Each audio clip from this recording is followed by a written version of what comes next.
11 cents. That is what a serving of lentils costs at any grocery store today.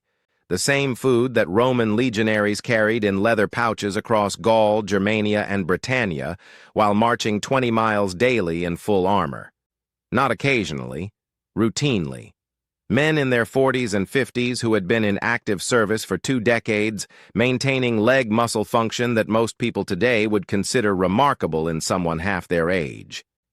And the question that kept pulling at me when I first came across the nutritional archaeology of Roman military rations was not whether the lentils helped.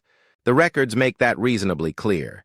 The question was why we stopped talking about them the moment the supplement industry had something more profitable to sell instead. Let me explain what I mean by that. Because I want to be precise here rather than dramatic about it.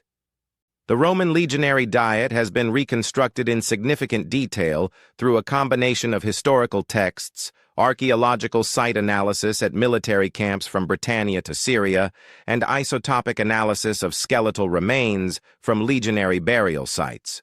What researchers found was a dietary pattern built almost entirely around 3 foods: wheat in the form of hard biscuit or porridge, olive oil, and dried legumes, primarily lentils.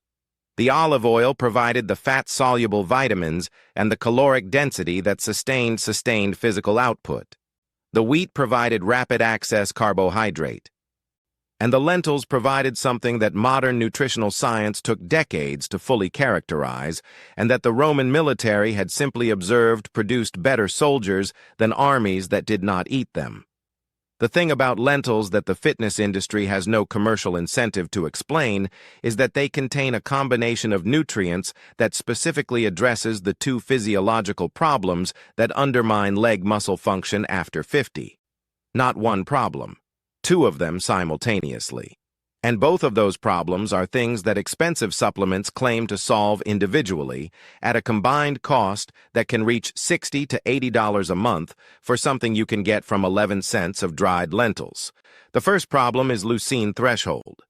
This is the mechanism that determines whether a protein meal actually triggers muscle protein synthesis or just gets used for energy. When you are 20, your muscles respond to relatively modest amounts of leucine, which is the specific amino acid that activates the mTOR pathway, the molecular switch that tells muscle cells to begin repair and growth. When you are 55 or 60, that threshold is meaningfully higher. Your muscles, as researchers describe it, have become less sensitive to the signal.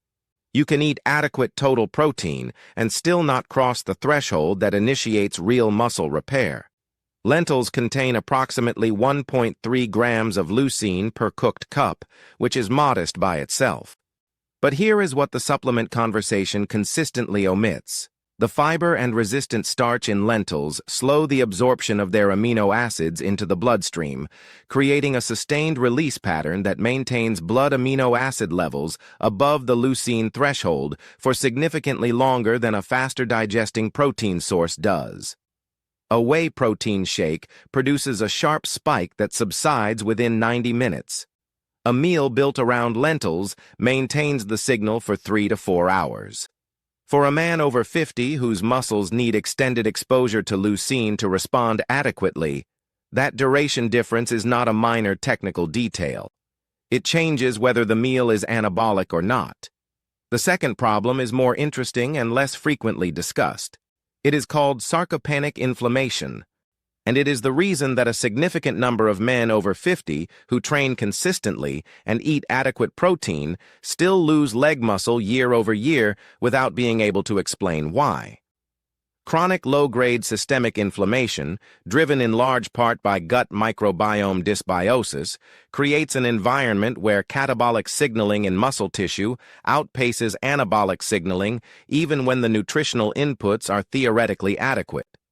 C-reactive protein, one of the primary inflammatory markers, directly interferes with insulin signaling in skeletal muscle, meaning that the muscle cells responsible for your leg power and your walking endurance are operating in a state of partial insulin resistance that reduces their uptake of both glucose and amino acids, regardless of what you eat. Lentils are among the most potent prebiotic foods identified in nutritional research. Their combination of resistant starch, soluble fiber, and polyphenols feeds the specific bacterial genera, particularly Bifidobacterium and Lactobacillus, that produce short-chain fatty acids including butyrate. Butyrate, when it reaches sufficient concentration in the bloodstream, reduces systemic inflammatory signaling by inhibiting the NF-κB pathway, which is the same molecular pathway that pharmaceutical anti-inflammatory drugs target at considerably greater cost and with considerably more side effects. The Roman soldier who ate lentils daily was not managing his gut microbiome through deliberate probiotic strategy. He was eating the food his military food system consistently provided. The result, I observed across generations of military performance data, was soldiers who maintained physical capacity into ages that seemed disproportionate to their conditions of service. There is something worth pausing on here because I want to acknowledge the objection that is probably forming. Lentils contain anti-nutrients, specifically phytic acid and lectins, that reduce mineral absorption and can cause digestive discomfort in some people. This is accurate. It is also why preparation method matters in a way that most YouTube content about lentils does not bother to explain carefully. Soaking dried lentils for 8 to 12 hours before cooking reduces phytic acid content by approximately 30 to 40%. Rinsing after soaking removes a significant fraction of the leached phytate.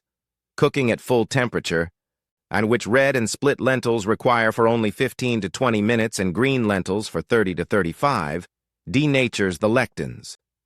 Roman soldiers were not eating raw lentils. They were cooking them in the field into a thick porridge called pulse. The anti-nutrient concern is real, but it applies specifically to inadequate preparation, not to lentils as a food category.